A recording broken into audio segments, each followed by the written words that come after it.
First tonight on Our News Live at 7, the man police believe is behind threats of death to the Prime Minister has been arrested. The latest on the investigation. Plus, no new taxes. The Economic Affairs Minister sets the record straight on concerns over the taxation of health insurance.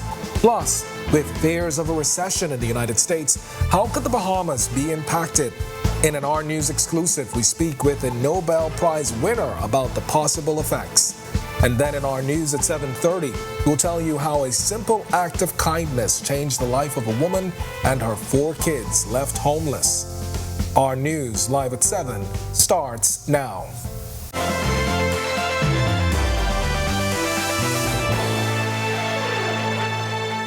Welcome to Our News Live at 7 tonight. I'm Kendino Knowles. Thanks for joining us. Well, police are making headway in their investigation into death threats made to Prime Minister Philip Davis. We are told a 58-year-old man of Carmichael Road was arrested Wednesday and is being questioned over those threats made on February 3rd. Last Friday, police pledged to take the threat very seriously, and earlier this week, National Security Minister Wayne Monroe said any threat against anyone, not just the Prime Minister, would be investigated. Whether you're the Prime Minister or somebody from Camp Road, if someone threatens you with death and you make a complaint, the police will investigate it. There's a branch of the police who is concerned with the personal security of the Prime Minister, and no doubt they will take into account what is a threat level and adjust sufficiently. The Prime Minister made it clear that he's carrying on with business as usual, so I'm not quite sure what the former Prime Minister is talking about. The police will investigate all complaints of crime. All right, now Our News understands that the man in question could be taken to court and brought before judges early as tomorrow. Meanwhile, a man who escaped from a prison cell at the Magistrates Court complex last September has pleaded guilty. 25-year-old London Ramming sparked an island-wide manhunt on September 23, 2022, after he walked out of the cells at the court complex. Earlier that day, Ramming was sentenced to 15 months in prison for violating the condition of his attempted murder bail by cutting off his ankle monitor. Officers at the cell block say they didn't realize Ramming was missing until they were loading detainees onto the bus to take them to prison. While following a manhunt, police arrested Ramming at Hampton Street on September 25th. Ramming changed his plea to guilty before his trial began before Chief Magistrate Joyanne Ferguson Pratt today. She has postponed sentencing at the request of Ramming's lawyer, Bjorn Ferguson. And in other news tonight, no new taxes on health insurance. The Economic Affairs Minister confirming as much today in the Office of the Prime Minister's weekly press briefing. Jamila Mizik is following this. Economic Affairs Minister Michael Halkitis made it clear this morning that the government is not implementing a new tax on health insurance. He says an audit by the Department of Inland Revenue revealed that the treatment of value-added tax by one health insurer was not in accordance with legislation. That insurer was using VAT paid on medical bills as an input to reduce the amount of VAT that they remitted to the government.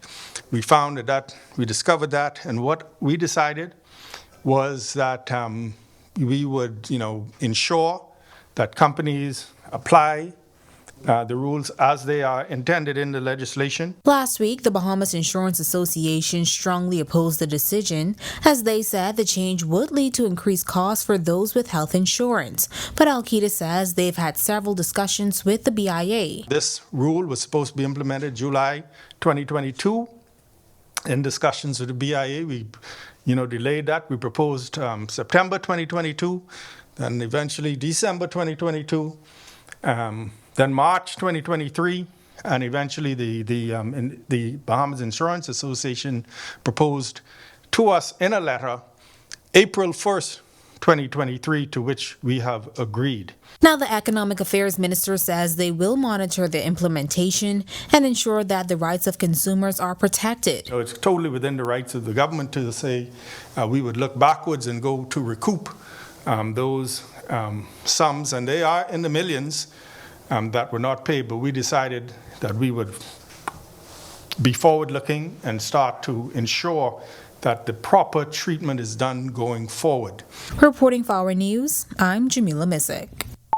All right, the Department of Inland Revenue processing some 33,000 business license applications, and according to Halkitis, only 3,000 of those applications have been approved. He says those licenses are valid until March 31st, and he's assuring business owners that all licenses will be dealt with before that time. There are, people from the very small businesses to the very large businesses are now applying for either renewals or new business licenses. We have decided to fast track a certain category of licenses. So your taxi drivers, straw vendors, roadside vendors, we've agreed to fast track those. We've brought in some additional, or we've deployed additional employees to the Department of Inland Revenue to deal with this busy period. All right, a Nobel Prize winner is painting a grim picture of the Bahamian economy should the United States' economy go into a recession. Nobel Prize laureate Christopher Sims says tourism-reliant countries like the Bahamas will certainly take a hit. Joining us now to talk more about it is our Berthany McDermott. Kendino, as speculations of a recession in the United States looms, Bahamians ask what impact could it have on the Bahamas? While global economist and Nobel Prize laureate Christopher Sims says if the U.S. manages to dodge a recession in the short term, it could pose a bigger issue later. The worry is that we don't have a recession and that because of that, inflation picks up again. And if that happens, we could end up with a bigger recession later. Local economists have boasted of a strong bounce back in the Bahamian economy as tourism numbers soar. Sims says data from the American economy continues to look much stronger than many expected. But what would that mean for tourist-reliant countries like the Bahamas? Tourism is something that people spend on when they are feeling comfortable economically. It's pretty easy to cut expenditures on tourism. It's not an essential, and so if the U.S. economy goes into recession, it's almost sure that tourism-dependent economies will feel the impact. Sims's comments came on the sidelines of a macroeconomic Caribbean conference. He won a Nobel Prize in 2011 for his empirical research on cause and effect in the macroeconomy. Sims says employment is high in the U.S., and while there is inflation, he says incomes are growing. However, he says the impact on countries in the region can vary. What we can say generally is there are big impacts from these global shifts, but it varies country by country what those impacts are. Central Bank Governor John Roll also weighed in, saying it's too early to say if the Bahamas has seen the worst of inflation despite a boom in the local economy. Kendino? All right, thanks, our Berthany McDermott reporting for us live in studio. Thanks a lot, Berthany. Well, it's time now for your first look at temperatures, and meteorologist Greg Thompson, he's standing by in the Weather Center. And Greg, I know you're looking at cooler temperatures behind a boundary with changes expected into the weekend. Yeah, thanks, Gideon, and a happy Thursday evening, everybody. We're starting off with a warm evening outside our studios. Temperatures are in the mid to upper 70s, 77 outside with a few clouds. It is still breezy. Those winds are whipping out of the east at 15 miles per hour, and that's making it feel like a comfortable 76. Temperatures around the islands tonight, it's 75 in Freeport, Grand Bahama, also in Marshall, Barbacoa. We pick up 77 in Allenstown, Bimini, also in Great Harbor Key and in Nicholstown, Andros, and the capital. 76 over in Governor's Harbor. Central Bahamas, we have 77 in Kemps Bay, 76 in Arthurstown, Cat Island, 78 in Georgetown, 74 in Coburn Town, San Salvador. Over in Deadman's Key, Long Island, you are 77 at this hour. And into the Southeast Bahamas, 79 in Duncantown, Ragged Island, 78 in Delectable Bay, Colonel Hill, Cricket Island, 77 in Abrams Bay, Matthewtown, Inagua, 79, and our neighbors to the southeast, Tricks and Caicos Islands, you are currently 78 at this hour. Satellite view, patchy clouds moving in off of the Yannick, low-level moisture associated with that strong high pressure out there that's bringing that stiff easterly breeze across the islands. Breezy conditions across the area, lots of rough seas. We're asking you boaters and beachgoers to exercise extreme caution over the next couple of days as this pattern will remain with us. Temperatures managed to get up into the low 80s, overnight low temperatures in the upper 60s to low 70s. Watching a frontal boundary across the Gulf of Mexico approaching the Florida west coast by late this evening and into tomorrow. We expect that frontal boundary to get near by late Saturday into Sunday. A couple isolated showers expected with that once it gets in here. But behind that, we expect a cool down for the beginning of next week. That's your check on weather. Stick with us. A look at your extended forecast is still to come. Still to come on our news, a special send-off and memorial for Kenise Darville, whose death highlighted shortfalls in the public health care system. But first, we'll tell you why the Free National Movement held a special meeting last night saying enough is enough. And later, we take a closer look at the member states of CARICOM across the region. That's coming up on the other side of the break.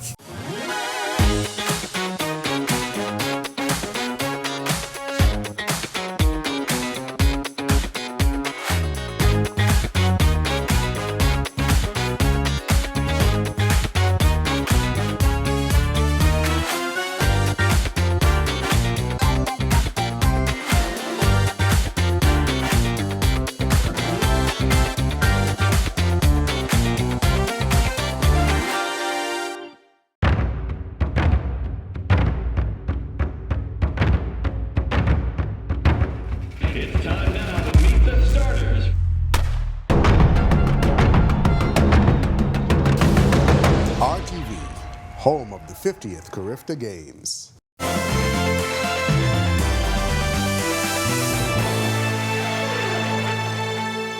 Leader of the Free National Movement, Michael Pintard, says enough is enough as he claims his party has tried to engage in a mature conversation with government on a number of issues. The FNM leader says government seems unwilling to consult with the FNM and their questions are often avoided. This follows a day in the House of Assembly where there was a shouting match by opposition members, prompted by government's postponement of question and answer day to February 20th. Here's what Pintard had to say at a special meeting that was called at the party's headquarters. This administration is undemocratic. Sometimes we're on our feet in the House and the microphones are off. We're not children, and we will not be quiet whenever we believe our rights are being abused. We agreed that we would have a candid discussion about the immigration issue. We have called for a select committee, and we fully expected when we met at the beginning of this week that we were going to be able to call for the select committee to address the issue of immigration. Well, the consequences of using your dog as a weapon can be steep.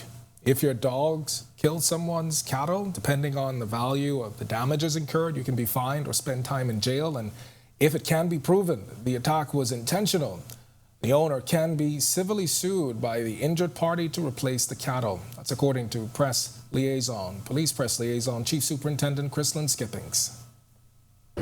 If a person uses their animal to attack another individual, whatever injuries that person sustains as a result of the dog attack, the owner of the dog will be charged with that offense.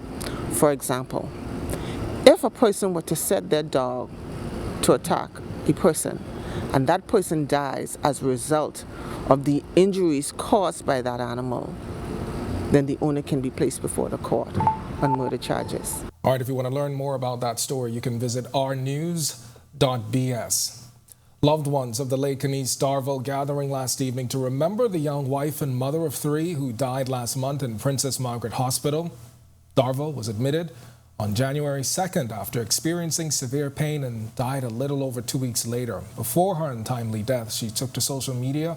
That was back on January 11th, bringing light to the situation. It sparked national attention to reports of alleged negligence at the state-run facility and the dire need for blood in the hospital's blood bank. Last night, Kenise's cousin, Natalia Wilson, saying they thought to honor her in a special way. We wanted to do something a little more than just an intimate family setting. We know that a lot of people wanted to share, and she impacted so many people. And so we just had to come out and make sure that the community was a part of what we did tonight. And we really appreciate the outpouring of love, and they share their experiences with Kenise and how she impacted their lives. And so we know Kenise is she's a beautiful soul that will be missed.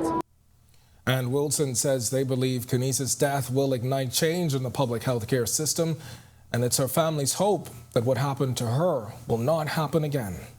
Obviously, it's gotten the attention of a lot of people, the powers that be, and we believe that as they continue to do their investigations, and we still are waiting the results of the investigation, we believe that at the end of it all, it'll be something that can benefit us, our families, and hopefully no one will have to experience something that we had to experience. When our news comes back from the break, we turn our spotlight to stories making headlines across the world as the demand for passports in Haiti has led to a delay in the adoption process for Haitian children.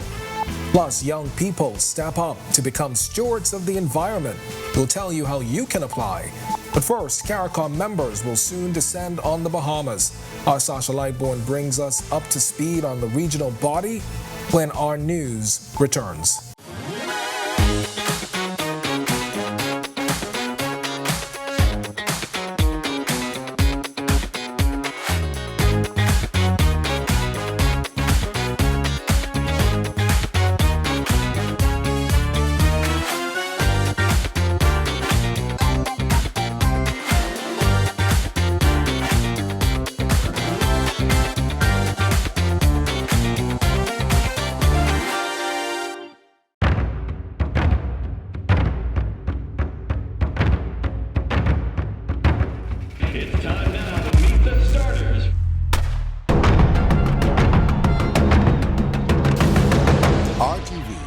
Home of the 50th Carifta Games.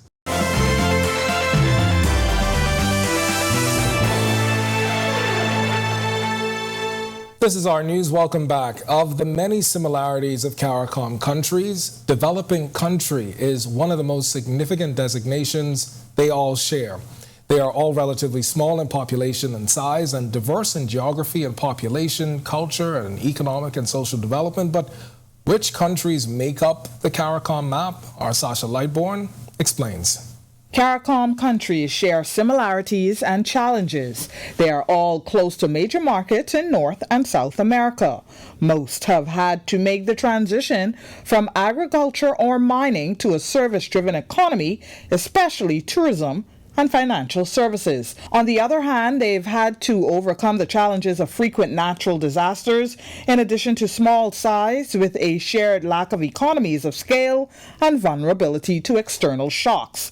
There are 15 member states: Antigua and Barbuda, the Bahamas, Barbados, Belize, Dominica, Grenada, Guyana, Haiti, Jamaica, Montserrat, St. Lucia, St. Kitts and Nevis, St. Vincent and the Grenadines, Suriname, and Trinidad and Tobago. There are also 5 associate members: Anguilla, Bermuda, the British Virgin Islands, Cayman Islands, and the Turks and Caicos Islands. All members subscribe to the community's principles outlined in the revised Treaty of Chagaramas, 2002. Reporting for our news, I'm Sasha Lightbourne. All right, thanks a lot, Sasha. Well, we turn our attention now to stories that are making headlines across the world.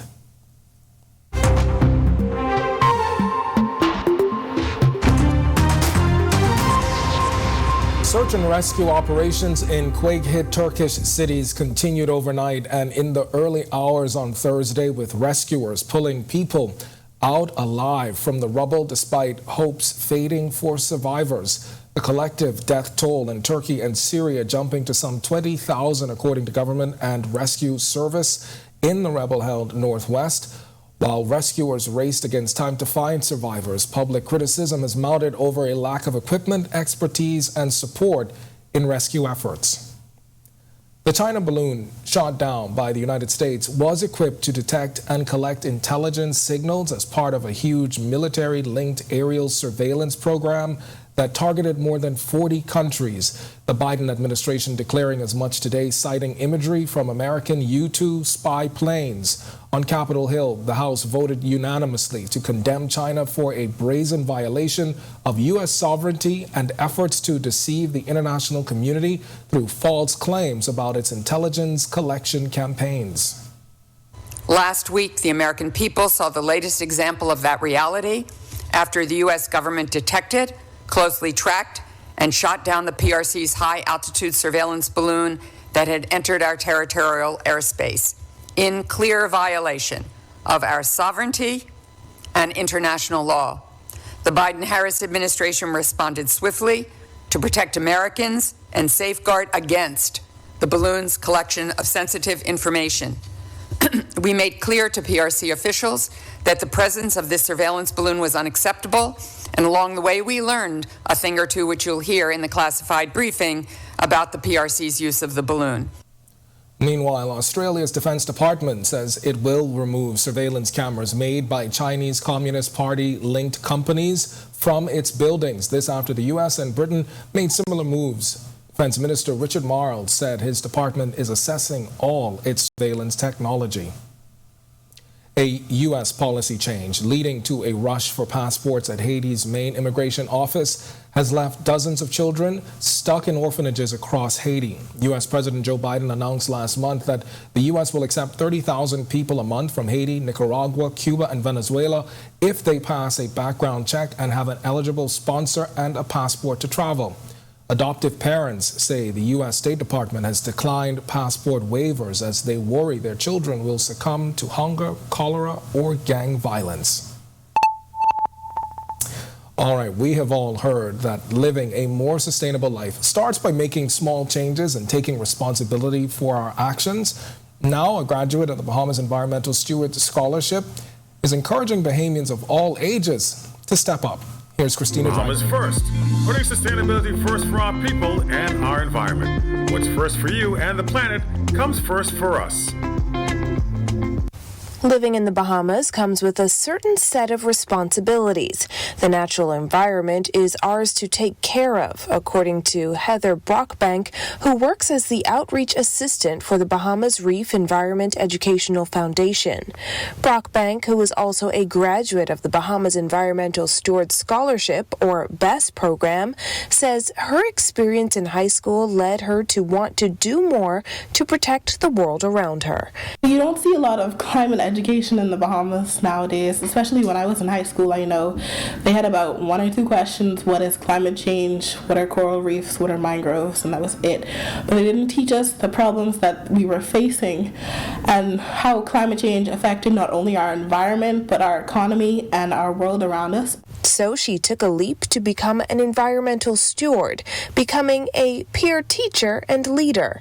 In my experience, I will listen to someone who is my age more readily than someone who isn't a figure of authority, unfortunately, but it's just coming from an accredited source and someone that I feel like I can trust and relate to. So what can you do to make a difference? Being mindful of what your effect is on the environment around you. After I came back from the island school, I really rethought what my output was and how I was affecting climate change and what I could do to help prevent the furthering of these effects and ultimately to help adapt and help my community to adapt. Reporting for Our News, I'm Christina Dragovich. All right, thanks a lot, Christina. Well, the application deadline for the BEST program is February 15th. You can visit brief.org for more information. If you want to see that story again, also you can visit ournews.bs. Still to come on Our News, Today in History, find out interesting facts about the day that was February 9th and the death of Loyalist Robert Cunningham in 1815. Plus, Greg is back with your extended weather forecast. And then in Our News at 7:30... Bay Street set to come alive once again, this time with the sweet sights and sounds of Junior Junkanoo. I'm Megan Shepherd. Stay tuned for live updates of the return of the parade. That's coming up when Our News continues.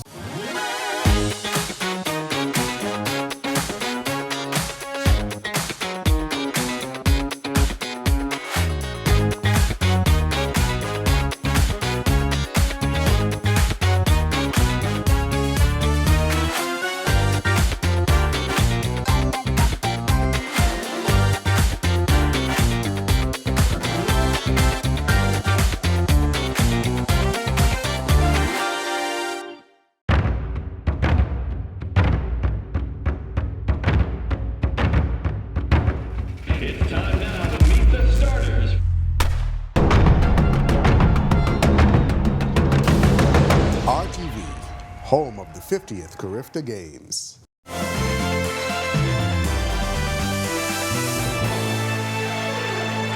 Welcome back to Our News. It's time now to turn our spotlight on events that shaped the day that was February 9th. Take a look.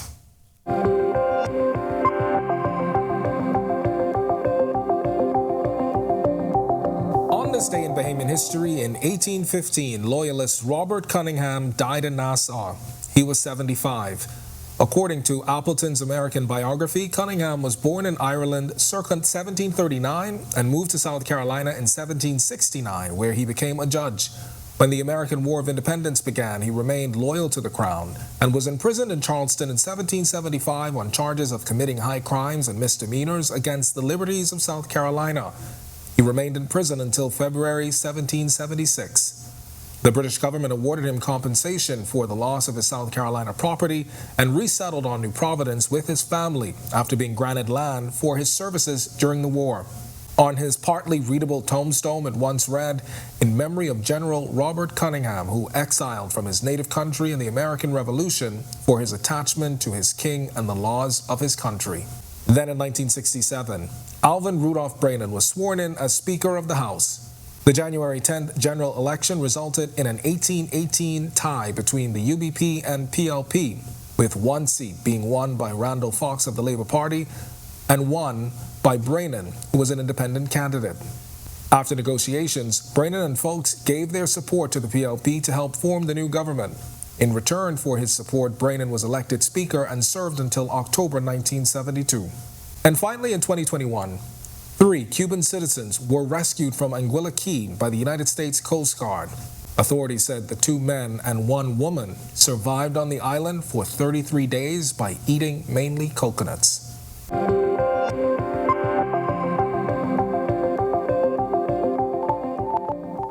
All right, to watch that historical recap again and for all of today's top stories, you can visit ournews.bs. That's going to do it for us in News at 7. Joining us now is Natalia Hall with the latest headlines. And Natalia, I know you had participated in Junior Junkanoo before. Does this bring back memories for It does. you? I see Megan out there tonight, and kudos to my dad. He got my costume ready. My mom got me dressed, and I was just prepared to take part in that event, But it's so good to see the kids come out and take part in that. I'm excited to see Megan coming up again. Yeah. It's good. Yeah. It's good to see. All right. Thanks so much, Ken. Well, we are in the home stretch of CARICOM prep, and we're following a murder case involving a British doctor in 2015.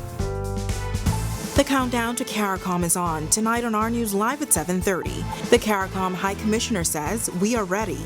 But first, a retrial has been ordered in the 2015 murder of a British doctor. We'll tell you what's next for the accused.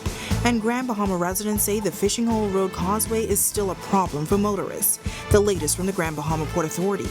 And some good news, how the power of social media is helping one woman get back on her feet after hard times.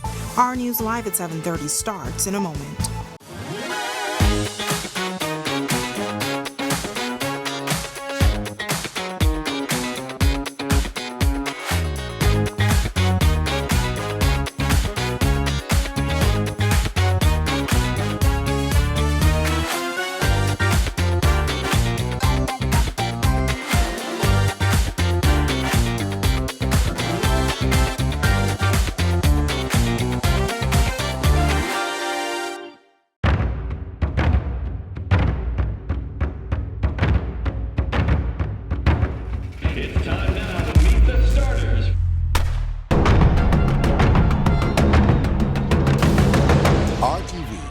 Home of the 50th Carifta Games.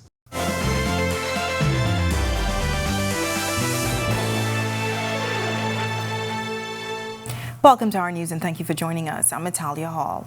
Primary and high school students now taking center stage on Bay Street for the much-anticipated return of Junior Junkanoo. The parade began just a few moments ago, and our Megan Shepard is there to give us all the highlights up to this point.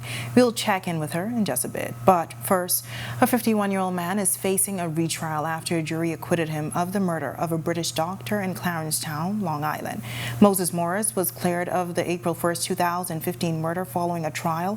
However, jurors could not reach a decision on the alternative verdict of manslaughter. Prosecutors alleged that Morris fatally stabbed the 88-year-old during an argument over money at his winter home. Morris allegedly sold conch pearls to Harding, who resold them online. The evidence of the alleged argument over money and the subsequent fight came from a purported confession. However, defense lawyer David Cash said the confession could not be believed as there was no physical evidence inside the home that linked Morris to the crime. He said Morris was the fall guy because the murder of a British citizen was an international incident. Morris has been in custody since his arrest on April 4, 2015. He will remain behind bars pending his retrial unless he is granted bail. Well, the upcoming CARICOM meeting is scheduled for next week. CARICOM High Commissioner Leslie Miller-Bryce says the Bahamas has shared a wonderful relationship with the body, which turns 50 along with the Bahamas this year. Miller-Bryce was a guest at the weekly press briefing at the Office of the Prime Minister. As a member of CARICOM for the past 40 years, the Bahamas has made invaluable contributions to the region's socio-economic and cultural advancement. Together, we have built a united and resilient Caribbean community that has produced many reasons to celebrate. Moreover, it is these same milestones and triumphs that remind us of the value of unity, collaboration, and collective efforts. And in just a week's time, the Bahamas will host the CARICOM Heads of Government meeting. Plans have been underway for months now for leaders to discuss regional issues. But do we really care about CARICOM? Well, our Joshua Williams asks that very question today. Here's his report. Final preparations are underway locally for the CARICOM Regional Heads of Government meeting set to be held at Bahamas next week. And while those regional leaders are geared up and ready to tackle regional issues like climate change and Haiti, do Bahamians care? This resident says her interest in the meeting involves immigration issues. I think CARICOM is necessary. It's good when a country can collaborate with other countries that is within the same region. Immigrants, persons who come here illegally, that needs to be dealt with. And so I think they just need to zero in on that, face the facts, come up with a solution, make some laws, and go from there. A poll on our Instagram stories shows that 41% of Bahamians care about CARICOM, 35% of residents are not interested in CARICOM, while 24% of persons have no knowledge of CARICOM. This resident says all Bahamians should have some knowledge of CARICOM. He also believes in recent years the organization has dropped the ball. I think CARICOM has, in my opinion, fallen short of its mandate for the region. I don't think we've had sufficient representation on the world front. I think we need better representation by CARICOM, and then different. There's a myriad of issues that I think that CARICOM, as a regional force or body, can come forth. I think there needs to be more unity in CARICOM and better leadership. I think in terms of its structure to really have a stronger representation for the region. On Twitter, we also did a poll. Those results showed that 56% of people who voted cared about CARICOM, while 44% did not. Reporting for Our News, I'm Joshua Williams. Thanks, Joshua. Well, F&M Deputy Leader Shannon Cartwright claiming there is an illegal immigration problem in the country that government does not want to tackle. He says the F&M will speak up for Bahamians, adding that there are continuous water issues in Eleuthera. Light bills for Bahamians are increasing, and for 2023, there have already been 14 murders. Those comments coming from Cartwright at a special call meeting at the party's headquarters last night. Yet the government has not provided any comprehensive plan. We will stand up and speak up for the people of Grand Bahama the government does not want to deal with. And while we accept that it must be done in a humane way, we say in the Bahamas that Bahamians must be first. We will stand up and we will speak up, because this government is a tax and spend government that continues to tax the Bahamian people left, right, and center. There are still some issues surrounding the Fishing Hole Road Causeway in Grand Bahama. The Grand Bahama Port Authority speaking out today in a statement about those issues and say they are waiting on government to complete their assessment. Some residents on Grand Bahama who traverse the temporary service road have been complaining about the state of that road. They say the temporary road is now causing damage to their vehicles, and they're questioning when will the Fishing Hole Road Causeway be assessed and reopened to the public. Well, Grand Bahama Port Authority Deputy Director and City Manager Troy McIntosh says they are aware of the concerns. He confirmed the GBPA is waiting on the Ministry of Works and Utilities, which is responsible for the causeway, to conclude their investigation and begin remedial works.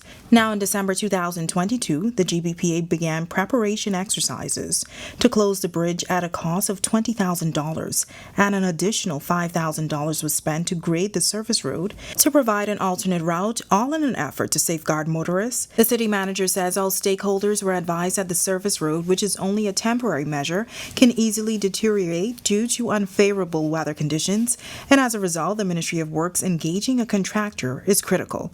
Back in January, there were a large number of complaints by motorists that the Fishing Hole Road Causeway, made out of concrete, was causing too many accidents. For his hand on the cement area of the causeway.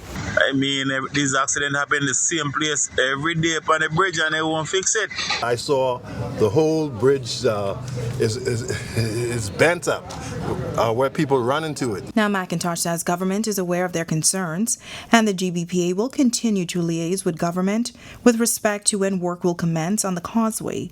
But in the interim, the GBPA will once again expend resources for additional grading of the temporary service road.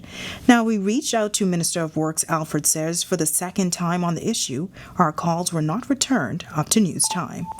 Few clouds and warm conditions outside the Our News studios tonight. Meteorologist Greg Thompson has the latest from the Weather Center. Good evening, Greg.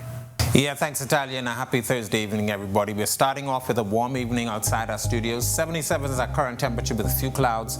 It's still a bit on the breezy side. Your winds are out of the east at 15 miles per hour, and your field-like temperature is at 76. Satellite view, patchy clouds moving in off the Atlantic across area. A couple of spotty showers associated with that moisture moving across us. Most of the activity is actually on the west side of Andros and along the north coast of Cuba. We expect high pressure continue to provide us with some breezy conditions tonight through tomorrow, so it's going to be hazardous beaching and boating conditions through the remainder of the week. That's your first check on weather. Stick with us to look at your extended forecast still to come. Still to come on Our News, how the good deed of one woman helped another who was left homeless. That story of kindness coming right up. Bay Street set to come alive once again, this time with the sweet sights and sounds of Junior Junkanoo. I'm Megan Shepherd. Stay tuned for live updates of the return of the parade. And later, stop and smell the roses. Valentine's Day is just around the corner. That's all coming up when Our News returns.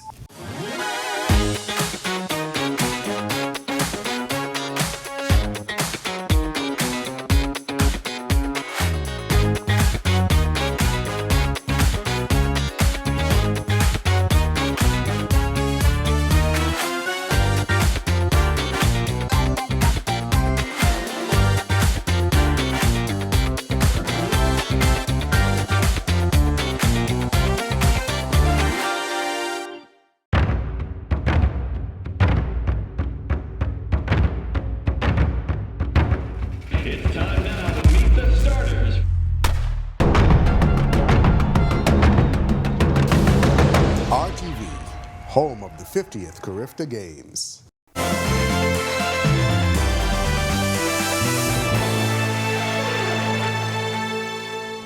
The streets of downtown Nassau are taking center stage for the return of the highly anticipated Junior Junkanoo Parade. Hundreds of spectators lining Bay Street in support of the primary and high schools participating in this year's showdown. Well, our Megan Shepherd is in downtown Nassau, where that parade just got underway just moments ago. Megan, what are we seeing so far? Thanks, Italia. Well, as you mentioned, the parade got started not too long ago, maybe about an hour ago. It was officially opened by the Minister of Youth, Sports and Culture, Mario Boleg. And from that moment, it was all systems go. I can tell you that 13 groups are expected to hit the parade route tonight. And that includes a preschool, primary school, high school, and even a few community groups. Now, the minister, we spoke to him earlier, telling us that only 13 schools are competing tonight. While he is a little disappointed, he understands that some schools prefer to just focus on what's happening in the classroom right now. But the parade parade routes that have hit the parade, the groups that have hit the parade route rather, they have been so adorable in my personal opinion, especially the primary school students. The preschool students, we do have a school pulling up right behind us right now, and as you can see, they have been putting in the time and the effort on their costumes. This one is beautifully depicting a stingray, and just as you would expect from the senior groups, they have their choreographed sections, they have their music sections, they even had a little free dancers earlier today, so they are coming ready and giving you professionalism with this big return to Bay by the Junior Junkanoo students. I can tell you, we did mention that preschool students are here, so of course there were some tears earlier this evening, but they were adorable tears. They wiped it up and they kept it going. The show must go on. So we are down here in Bay where there are primary schools, preschools, community groups, high schools. They are here to put on a show. And as you mentioned, persons are here to support. So while the crowd may not be as full as it was for the Boxing Day and the New Year's Day Junkanoo Parade, these family members have came out to support these students in wide numbers. As you can see, the bleachers over here are filled down in Rossing. Right across the street, we had the Prime Minister is here, former Prime Minister Perry Christie's also here, the Minister of Youth, Sports and Culture, and Minister of Education, Glenys Hannah Martin, who also expressed how happy they are to see this parade route coming back. Back to you, Italia. All right, Megan, looks like a great crowd. Thanks so much. Our Megan Shepherd reporting live for us from the Junior Junkanoo Parade happening now in downtown Nassau. Now, for the latest from tonight's competition, be sure and stay tuned to ournews.bs. Sometimes one act of kindness can snowball into a life-changing experience for someone in need. In this case, a mother and 4 kids homeless. Our Marlena Leonard has the story of a Good Samaritan's work that galvanized an entire community. Last Friday, Vanessa Ramming found herself here at Eastwood Park, homeless and with no idea where she and her 4 children would spend the night. Little did she know, her life was about to change for the better. I started to battle, as I sit right here on these stairs, I started to battle with depression, suicidal. I even feel like I wanted to take my life in that moment. And something just told me to look up. And when I look up, I saw my kids over there playing.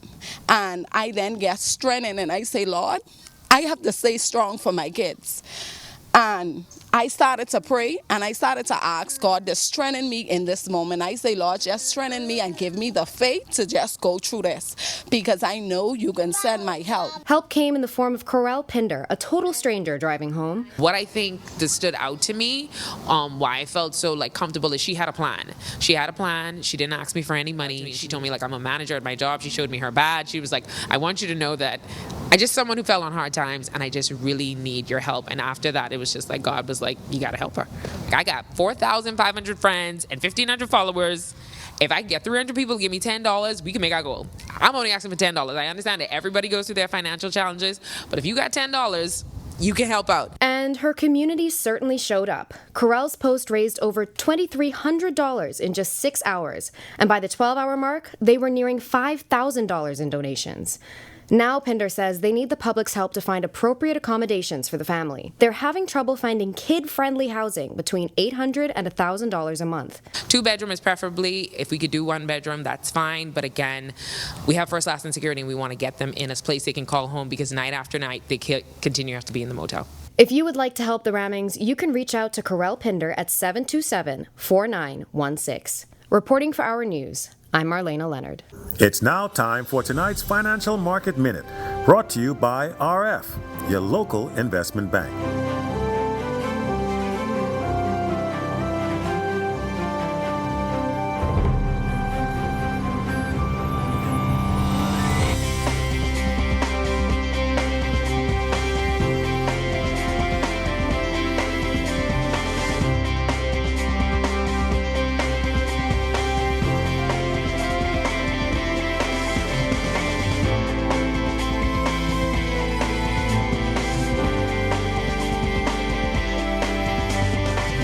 This has been your Financial Market Minute.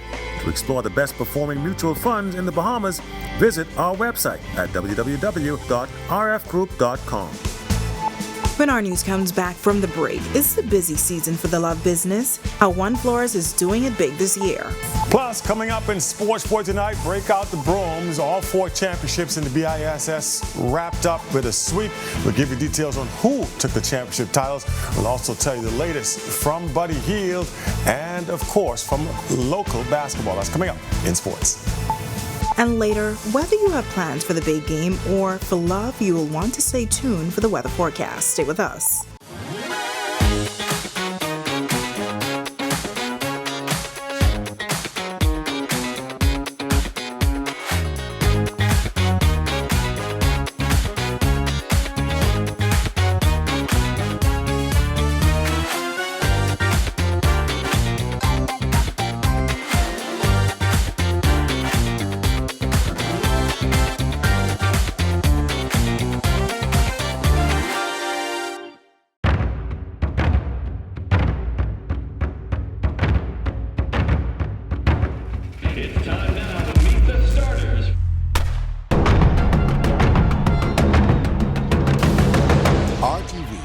Home of the 50th Carifta Games.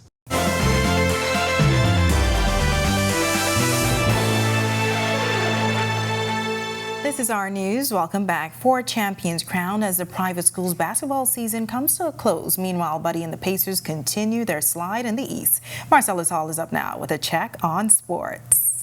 All right, thanks a lot, Natalia. Welcome to our sports, everybody. I'm Marcellus Hall. Tell you what, it has been interesting to say the least when it comes down to the BISS championships. That's because all 4 championships on the line yesterday, all 4 wrapping up by the sweep. Not your usual suspects, you might say. Let's take a look and see how it all turned out. Starting things off with the senior boys here, C.W. Saunders Cougars. They going up against fellow Baptist School squad, Jordan's Prince William Falcons, and this time with the Cougars getting it done 54-50 as they sweep the series here. Great job by C.W. Saunders as they take home the title after a pretty well-fought contest. Meanwhile, on the junior boys side of things, Jordan Prince William Falcons overpowering SAC here, 49-41. They win the best of 3 series, 2-0. And as far as the senior girls, here's how this one went down. All right, the junior girls first up. Saints 25-12 over SAC after losing by 1 point. SAC unable to muster anything in that second game. They go down as the most valuable player there. Andisha Curtis strong for the second straight game for the Saints. She scored 7 points, but her teammate DeShante Stairs came up with a game-high 8 to lead the Saints to the championship there. As far as the senior girls, SAC, they claim the 1 title. They get by the Giants 53-21, ends up being your final. SAC dominating that second half, 31-7 to pull away down the stretch. On to some news from the NBA. Last night, Buddy Hield, his Indiana Pacers, going up against the Miami Heat, and well, the Pacers give them a little bit of a run, but Miami pulling away down the stretch, 116-111 ends up being the final score. Buddy did his part, 29 points, 7 rebounds, 2 assists, but it again came in a losing cause. Pacers now dropped to 25-31. They're 12th in the Eastern Conference. New Providence Basketball Association with a couple of games played last night, taking a quick rundown of how things went down. In Division 2, first up, as on the Division 2 side of things, it was the RC Liquors Eagles taking on the Mekadesh Millionaires. Liquors Eagles getting the win here. 74-70 ends up being the final score. Meanwhile, in Division 1 play, it was the Rebels Division 1 team beating Zulu Media Marketing 83-78. And that's your check on sports for you here on this Thursday. I'm Marcellus Hall. Back to you, Italia. Still ahead on our news tonight, the business of love is blooming for One Florist. Our Jamila Mizik takes us inside the flower business straight ahead. Plus, do you have big plans for Super Bowl or Valentine's this weekend? Either way, you want to stick around for your extended weather forecast. That's all coming up when our news returns.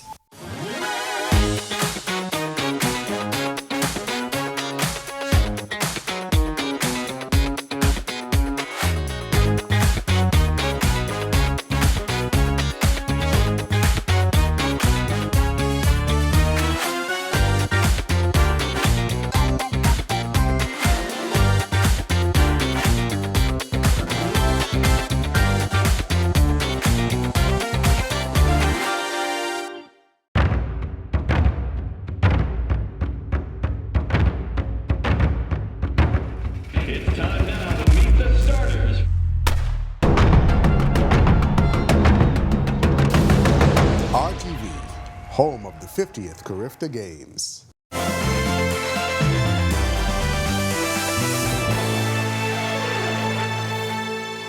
Welcome back to our news. Will breezy conditions take us into the weekend? Well, Greg is back in the weather center watching a front that's expected on Sunday. Greg?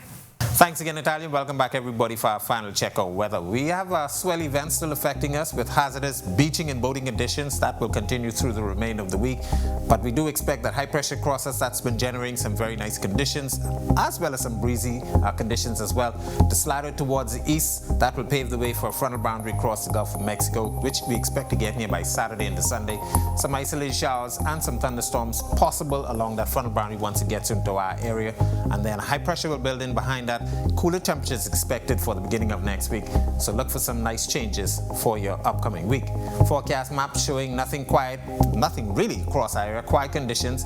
Frontal boundary getting its act together across the Gulf of Mexico tomorrow, but by Saturday we expect that front to be approaching the Florida area. Showers and isolated thunderstorms once again should be moving into our area late Saturday into Sunday.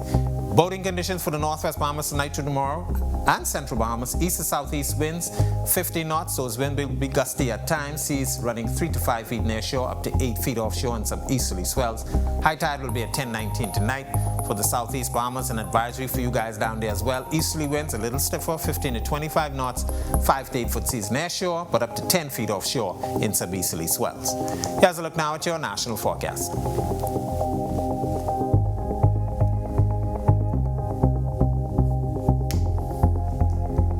In your extended forecast, breezy conditions until Saturday, frontal boundary expected by Sunday, some isolated showers and thunderstorms, but temperatures take a dip for Monday and Tuesday, should be in the low to mid 70s, and then back up to near the 80 degree mark by midweek of next week, and then of course beautiful conditions expected for the remainder of the week.